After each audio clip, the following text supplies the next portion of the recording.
sa Pilipinas. Manila Broadcasting Company. DZRH, member, kapisanan ng mga broadcaster ng Pilipinas. Pilipinas, 18 minuto na, makalipas ang alas 5 ng hapon. Dahil ang pamamahayag kailangan laging patas. Ang pagtalakay ng bawat issue dapat laging parehas. Narito na ang balitaan at talakayang hihimay sa punot dulo ng mga issue. Bawat panig ilalahad sa publiko. Programang DZRH Balansyado. Narito na ang mga balansyado sa pagbabalita at komentaryo sina Henry Uri at Karen Oyo. Balansyadong balita. Pilipinas, araw ng Martes, sa 4 na sa buwan ng Agosto, taon 2026, sa ulo ng mga balansyadong balita. Mga dokumento ng Office of the Vice President at DepEd sa paggamit ng confidential funds muling na-question sa Day 12 ng impeachment trial. Impormasyon na naaresto na si Senator Bato de la Rosa, itinanggi ng DOJ, NBI at ng DILG at PNP. Pilipinas, nagbunyi sa tagumpay ni Alex Ayala sa DC Open Crown sa Washington, D.C. Senator Jinggoy Estrada umapila sa Sandigan Bayan para makapagpiyansa. Pangalan ni na Congressman Leandro Lebiste at dating Congressman Jing Paras natalisod lamang sa honey trap operation ayon sa NBI. DOH Secretary Pujalte nagsalita na, itinanggi ang akusasyon tungkol sa isyu ng pagiging sugarol. Pagdududa ni Ombudsman Crispin Remulla sa pagpayag ng Sandigan Bayan na makapagpiyansa si Bong Revilla ay inalmahan ng Anti-Graft Court. At mag-ina pinagbabaril sa Makati, isa patay, isa sugatan. Magandang hapon Pilipinas, kami ang inyong tagapagbalita. Ako po si Miss O, Miss Karen Oyong. At Henry Uri. Muling kinuwestiyon ng COA witness si Attorney Roderick Cuamil. Mga dokumentong isinumite naman ng Office of the Vice President at Department of Education sa paggamit ng confidential fund. Ang hakbang ay ginawa ng abogado sa kanyang pagsalang sa Day 12 ng impeachment trial ni Vice President Sara Duterte. Sa pagtatanong ni Attorney Lorna Capunan, sinabi ni Cuamil na bukod sa conflicting dates, ang ibang pinagamitan ng confidential fund ay walang supporting documents. Samantala, pinahayag naman ni House Impeachment Trial spokesperson Zia Alonto Adjong na dahil sa mga patutuo ng naturang state auditor, lumalakas sa mga hinala at indikasyon na may pagtatangkang gamitin sa ibang paraan ang kontrobersyal na pondo.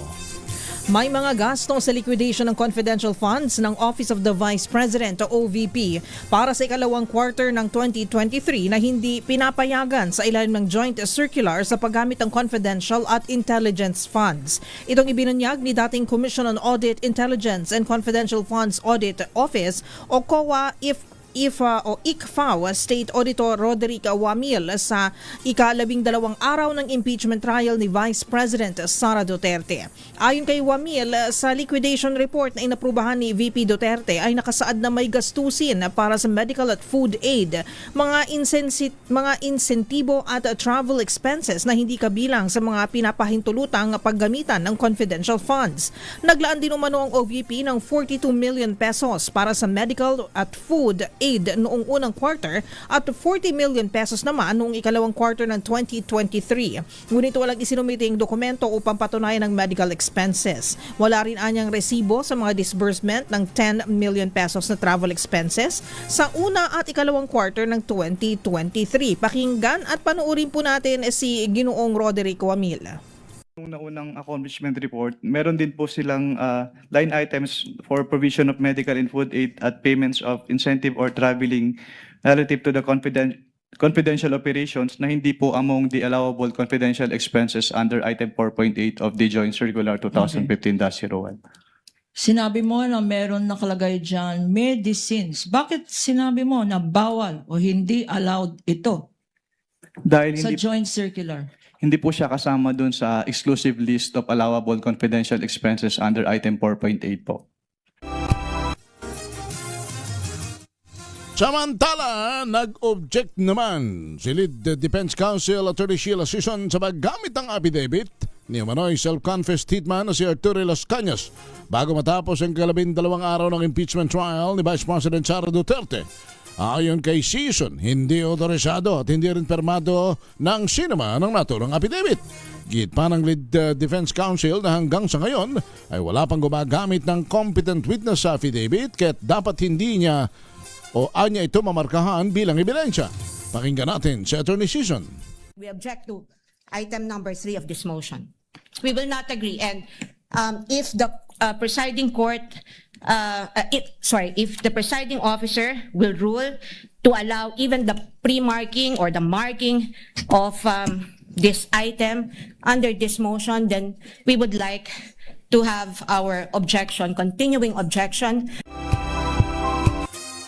Samantala, walang isinumiting anumang dokumento ang DepEd para patunayang nagasto sa tama ang mga confidential fund nito noong 2023. Ito ang testimonya ni dating COA State Auditor Roderick Wamiel sa pagpapatuloy ng impeachment trial ni VP Sara Duterte na nakasentro ngayon sa umano'y misuse ng confidential funds sa OVP at sa DepEd. Ayon kay Wamiel, inilaan ang 37.5 million pesos kada quarter o 112.5 million pesos na pondo para sa mga programa kontra insurgency, abuse sa paglaban sa mga iligal na gawain at terorismo sa mga paaralan. Pero ayon kay Wamiel, bagamat aprobado at may pirma ni VP Sara ang physical at financial plan ng DepEd, wala umanong isinumiting anumang listahan o dokumento ang kagawaran upang patunayang tunay na nagamit sa mga nasabing programa ang naturang pondo. Naritong bahagi ng pagtatanong ni Attorney Lorna Kapunan ng prosekusyon kay Ginoong Wamiel. Dun sa kanilang physical and financial plan for the first quarter, hindi po naka-indicate yung kanilang specific confidential activities na pagbabasehan po ng kanilang disbursement from the confidential fund. Nakalagay sa first column, counter-insurgency programs. Did the DepEd submit any evidence on this or documents evidencing what it claims to be expenditures on counter-insurgency programs? Based on their submissions po, wala po silang sinamit na document. Samantala, alamin natin ang balita kung totoo nga ba na nahuli na si Senator Ronald Bato de la Rosa. Nasa linya natin ang kanyang abogado na si Senator Bobby Torion. Senator tuloy, Attorney Torion, magiging senator ito. Magandang hapon sa inyo, si Henry Uri at si Karen. Magandang hapon po, Attorney. Henry, napalunok ako dun sa sabi mo. Oh, hindi ho yun hindi ho yun scripted ha. Talagang bigla lumabas sa bibig ko yun Attorney Bobby. Pero teka muna. Anong katotohanan? Anong nangyari? Totoo bang naaresto na ho si Senator Bato de la Rosa? Honestly, wala kaming balita, Sir Henry, no? Medyo slow afternoon ako ngayon kasi wala akong tulog. May cross-examination ako kaninang umaga. Medyo malaking kaso. So, pagkatapos, nag-rest ako for a while. Ang daming tawag. Isa na nun tumawag dun. Yung aking kaibigan na si Henry Uri. Ang una kong sinagot, tinawagan pa si Henry Uri kasi yun ang aking kaibigan. Wala po kaming balita, boss. Wala kaming balita. Opo, sige. Before I give you to Karen, si Senator Bato ho ba ay nasa bansa pa, nasa Pilipinas pa? I think so. I would like to believe that he is still in the country kasi mahal niya yung bansa natin at mahirap din kasi alis ka ng bansa maraming tippers at mga information merchants. So I think he is still in the country. Although I cannot confirm that. Pero Attorney Torion, sir, marami po kasing mga trabaho na po na hindi nagagawa si Senator Bato de la Rosa, sir. Kumbaga, technically parang absent na po siya sa Senado at may mga mahalaga pong mga aktibidad, mahalaga pong mga paksa po na kailangan pong mapag-usapan, matutukan sa Senado. So, paano po ito? Kayo po hindi lang naman po kayo tumatayo bilang legal counsel ni Senator Bato de la Rosa. I believe po sa mga nauna nating mga pag-uusap ay kayo rin po ay kanyang isa sa mga malapit at matalik na kaibigan. So, paano po ito? Paano yung mga bumoto kay Senator Bato, mga umaasa na dapat ay nagtatrabaho siya at nasa Senado siya ngayon? Well, that's a very legitimate and valid question. No? It's unfortunate that this is happening. But I would like to believe na yung bumoto po sa kanya at yung umaasa sa kanya at nag-trust sa kanya understands that the first law of nature is self-preservation. I think they understand na kung magpakita siya, sigurado, wala sigurong isang oras, no? Dadalhin siya sa eroplano at dalahin doon sa Hague, Netherlands. Even if there are still legitimate legal questions hanging over the air as to whether or not we are still state party to the Rome Statute, and even if there are valid questions as to whether or not the arrest warrant issued by the ICC can still be enforced in our country today.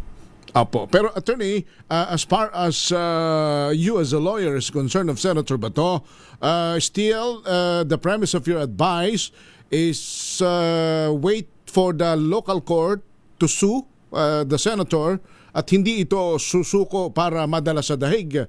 Is that accurate, attorney? Ang aking I only provide alternative courses of action, Sir Henry, no. Ito pwede mong mga itong alternative, it's up to him to choose. And he's a highly intelligent person. He knows what to do, and I think ang desisyon niya ngayon, kasi kanyang desisyon naman talaga, is Opo. self-preservation. Oo, yun ang kanyang ginagawa. But I do not have the power to impose my will upon my client. I only propose alternative courses of action, at yun po ang ginagawa natin. Apo. But without furthering the information, will you able to still talk to the senator? As of now, wala talaga kaming last kami nag-usap yung mga 2 hours siguro before na nalaman ko na lang pagka morning na wala na pala siya sa or late afternoon na nga yun na wala na pala siya talaga sa Senado. Oo. Okay. And attorney, nabanggit nyo yung mga course of action. Ito po ay inyong mga suggestion, pero siya lang naman po nabanggit nyo ang makakapag-desisyon para sa kanya. Para sa kanyang sarili din po, at nabanggit nyo, self-preservation po ang kanyang pinili. Pero hindi po ba ito nagpapakita rin na baka naman may mga nagsasabi na naku, natatakot, may kinakatakutan, may nagtatago? Bakit hindi na lang po harapin ni Senator Bato de la Rosa itong mga sabihin na natin posible pong isang pangkaso sa kanya? Well, madali kasi sabihin na harapin ang kaso. Mag-file sila ng kaso dito sa Pilipinas. Haharapin namin. Promise. Pexman. Oo. Ang problema kasi dito, ibang korte na wala naman talagang jurisdiction na dito sa ating bansa, ay ipinipilit na i-deliver tayo doon sa isang banyagang korte na wala naman talagang jurisdiction sana dito sa ating bansa. So, iba kasing usapin ito This is not simply an issue as to whether or not Senator Bato should be willing to face the music. The music here is a foreign and alien music, and this is another matter. Kung dito sila magpa-file ng kaso, bukas agad siguro kung haharapin namin, i-answer namin yan. Yun ang consistent answer namin. Sana Kumbaga, susuko din po. Senator Bato will surrender himself to the local courts. If there is a legitimate case filed against him dito at harapin namin, kasi alam namin na may depensa kami Mahirap kasi dito, even the warrant of arrest, we were not informed about it. The prior cases filed in the ICC, we were not informed about it. They follow not the adversarial mode. The method of filing cases, sikreto lahat yung mga proseso nila So bigla na lang, mabulaga ka lang, meron ka ng warrant. Sa atin kasing bansa, alien yun sa atin. Hindi ganun ang proseso sa atin. Siguro, Kaya ibang usapin talaga po ito. Siguro huli na lang po on my end, Attorney Torion, sir, itong mga kumakalat na balita na nahuli na di umano si Senator Bato de la Rosa, wala po kayong kumbaga balita, wala po kayong knowledge. Wala talaga. Okay. Wala talaga. At saka pag may mga ganyan, medyo veterano na ako sa mga ganyan kasi pag mag-knee-jerk reaction ka niyan at tatawag ka, mag-ping yung cellphone So, at the very least, at least, natin na, So, kulang ang reaksyon dyan. Kasi alam naman natin kung totoo yan, sigurado tatawag yan sa atin. Tayo ang abogado Oo. So yun po yung ina-assume nyo po na magiging reaksyon kung bakit may lumutang po na ganitong balita tungkol kay Senator Beto de la Rosa, I'm not sir? saying that it is that main reason, but it is, yun lang ang aking, what you call this, isa sa mga theory na lumalabas sa aking ulo. Bakit bigla na lang itong lumaan? Yeah. May tumatawag talaga sa akin. So, dapat ang reaksyon dyan sa mga bagong abogado din is calculated and hindi lang magpanik. Kalma lang. Pero attorney, balikan ko lang. So at this very moment, since 2016, 2017, almost I think 10 years ago, wala talaga hong kaso pang naipapile kay Senator Bato dito sa local court. Wala talaga hanggang ngayon. Kasi the period na nag-assert ng jurisdiction is 2011 to 2019 now. So since 2016 or 2015 for that matter, 2016, 2017, 2018, 2019 hanggang lately lang talaga kinonfirm, 'di ba? Nung pumunta si former Senator Trillanes sa Senado, yun ang kinonfirm na may warrant pala talaga. Naging blessing in disguise yung pagpunta niya doon kasi may confirmation na noon. Ayaw pa aminin. The day before that, ayaw i-confirm ng ICC. Mantakin mo yan. Nung nagpalabas na ng warrant si Trillanes, bumulaga. Kinonfirm nila. Blessing in disguise yun. Meron pala talaga. Yung pagsasampa kung sakali ng kaso sa local court, maaari bang maging ang interpretation dito'y buhay ang hustisya sa bansa and therefore dapat lalong hindi nakikialam ang ICC? Yun. Kasi that is an assertion of jurisdiction within our territorial jurisdiction. So if mag-file sila ng kaso, magiging rason na naman yun ni Atty. Torion. May kaso na dito dapat wala na yung sa ICC. But of course, meron silang argumento din against it. Opo, sige po. So, para sa mga supporter at nagmamahal din naman kay Senator Bato, sa mga nakakakilala at kaibigan niya, nag-aalala, baka nakapusas na ito sa mga oras na ito. Pero sabi naman ninyo kung... Sana hindi. Sana hindi po. Hindi, pero ang isang patunay nga, kung nangyari naman yun, kayo ang una makakaalam. Yes po. I would like to believe that. So, sana po. Any message to the supporters? Well, sa mga supporters, let's continue to pray to Allah subhanahu wa ta'ala. Siya lang naman talaga nakakaalam kung saan tayo patutungo as a person and as a nation. I hope and pray that you will continue to hope that something positive will still happen in our country. And you will likewise pray for the safety of Senator Bato de la Rosa, Tatay Digong, Pastor Apollo Sikibuloy, Senator Marcoleta, si dating Secretary Mike Dipinsor at iba pong mga nakukulong ngayon dahil sa lagay po ng ating bansa. Alright. Attorney, Senator, salamat ha. Thank you po, attorney. Thank you. Salamat. Thank you, boss. Attorney Israelito Bobby Torion, ang abogado po ni Senator Ronald Bato de la Rosa. So, I think na-deny na rin naman ng NBI, tsaka ng PNP at DILG na Saan galing yung hindi totoo. yung chismis? Na hindi totoong na-arresta na si Senator Bato, and for that matter, sabi nga ni Atty. Torion, kung totoo yan, ako ang unang makakalam. Kaya naman tumawag siya sa atin. 5:37. Ako po si Henry Uri. At ako po si Miss Miss Karen Oyong. Balansyado. Ang oras na yan.